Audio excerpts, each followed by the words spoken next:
Hi friends, Srivani కిచెన్కి స్వాగతం. ఈరోజు మనం కోడిగుడ్డు నిల్వ పచ్చడి చేద్దామండి. మటన్ అయినా చికెన్ అయినా ఏవైనా పక్కన పెట్టి మీరు ఈ కోడిగుడ్డు నిల్వ పచ్చడి తింటారండి. చాలా బాగా టేస్ట్గా ఉంటుంది. నేనైతే ఈరోజు ఒక్కసారి పెట్టామంటే మనకు వారం రోజుల వరకు పనిచేస్తుందండి. నేను తక్కువ క్వాంటిటీలో పెడుతున్నాను. ఎక్కువ క్వాంటిటీలో పెట్టుకొని 4 రోజుల పాటు కూడా నిల్వ ఉంచుకోవచ్చు కోడిగుడ్డును. చూడండి, ఒక్కసారి ఏవైనా పక్క పెట్టి తింటారు, అంతే టేస్ట్గా ఉంటుందండి. మనం ముందుగా వీడియోలోకి వెళ్ళిపోదాం. స్టవ్ వెలిగించుకొని ఒక గిన్నెను పెట్టుకొని దాంట్లోకి వాటర్ తీసుకున్నానండి. ఇక్కడ నేను ఒక 10 ఎగ్స్ అయితే తీసుకుంటున్నాను.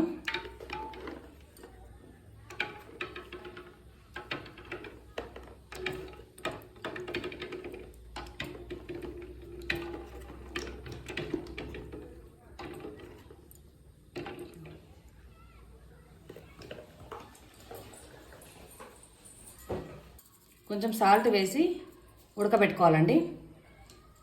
తొందరగా ఉడికిపోతాయి, పొట్టు కూడా చాలా బాగా వస్తుంది. ఒక 5-6 లవంగాలు, ఒక 4 యాలక్కాయలు, వీటిని దంచుకోవాలండి, పొడి చేసుకోవాలి.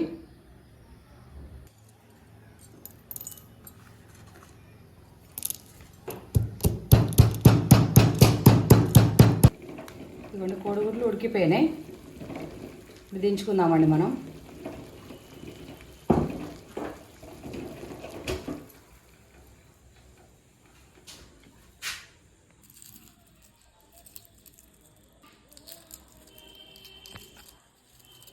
చూడండి, బాగా ఉడికిపోయినాయండి. ఉప్పు వేయడం వల్ల పొట్టు కూడా బాగా వస్తుంది. ఇలా మొత్తం కోడిగుడ్లను తీసి పెట్టుకోవాలి. ఇలా అన్నీ పొట్టు తీసుకొని పెట్టుకోవాలి. తర్వాత వీటికి చిన్నగా ఘాట్లు పెట్టుకోవాలండి. ఈ విధంగా అన్నిటికీ ఈ విధంగానే ఘాట్లు పెట్టుకోవాలి.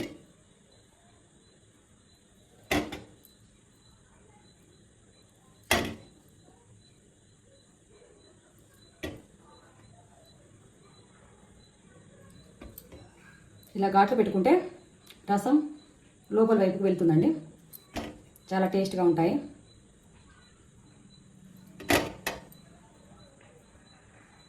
ఇలా అన్నీ అయిపోయిన తర్వాత ఇప్పుడు మనం ప్రిపేర్ చేద్దామండి. దానికోసం ఒక కళాయి తీసుకొని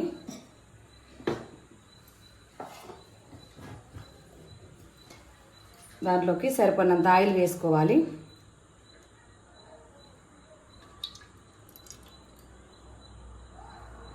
నేను ఇక్కడ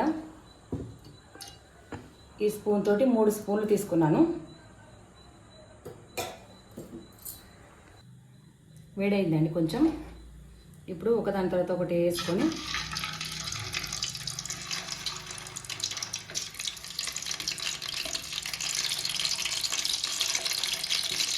అన్నిటినీ వేయించుకోవాలండి. చిన్న మంట మీద స్లో ఫ్లేమ్లో పెట్టుకొని వేయించుకోవాలి. గడితో కలపకుండా ఇలా కలుపుతూ చూడండి, ఇలా చిన్నగా కలుపుతూ వేయించుకోవాలి.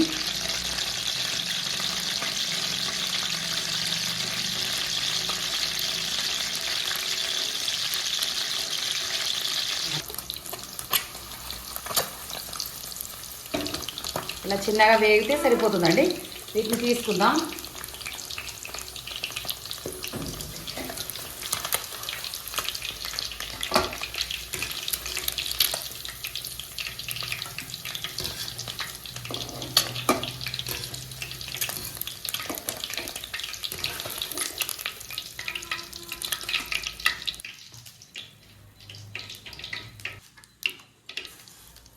కొన్ని ఆవాలు, కొంచెం జీలకర్ర,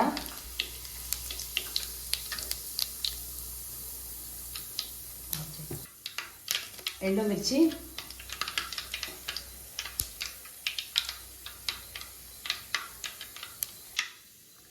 ఒక 2 ఎల్లిగడ్డలు ఇట్లా దంచుకోవాలండి. కచ్చపచ్చ దంచుకొని వేసుకోవాలి. తర్వాత స్టవ్ బంద్ చేసుకోవాలండి.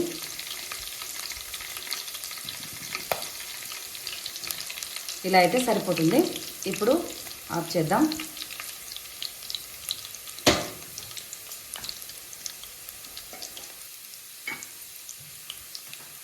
ఇప్పుడు దీంట్లోకి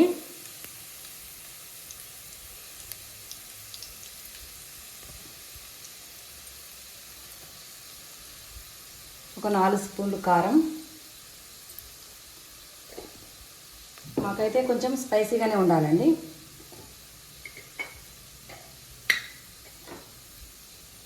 ఒక చిన్న స్పూను పసుపు,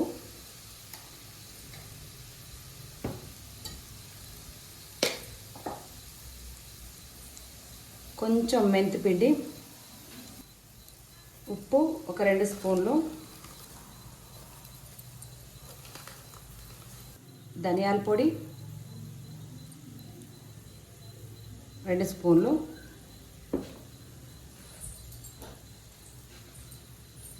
ఇంతకుముందు దంచాం కదండి మనం ఆ గరం మసాలా వేసుకొని ఈ విధంగా కలుపుకోవాలి. చూడండి, ఆఫ్ చేసిన తర్వాత ఇవన్నీ వేసుకొని కలుపుకోవాలండి. ఇప్పుడు దీంట్లోకి ఎగ్స్ వేద్దాం.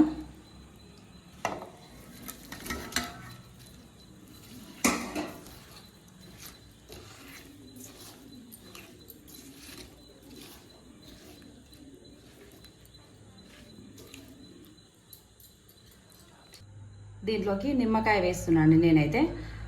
కావాల్సిన వాళ్ళు వేసుకోవచ్చు, లేదంటే స్కిప్ చేయొచ్చు. నేను ఒక నిమ్మకాయ అయితే పిండుతున్నాను కట్ చేసి.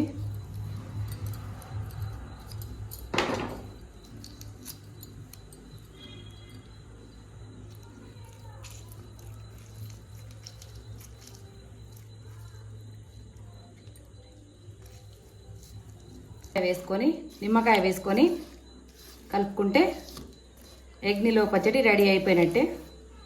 చూడండి, చపాతీలోకైనా రైస్లోకైనా చాలా బాగుంటుంది. మీరు కూడా ఈ విధంగా ట్రై చేయండి.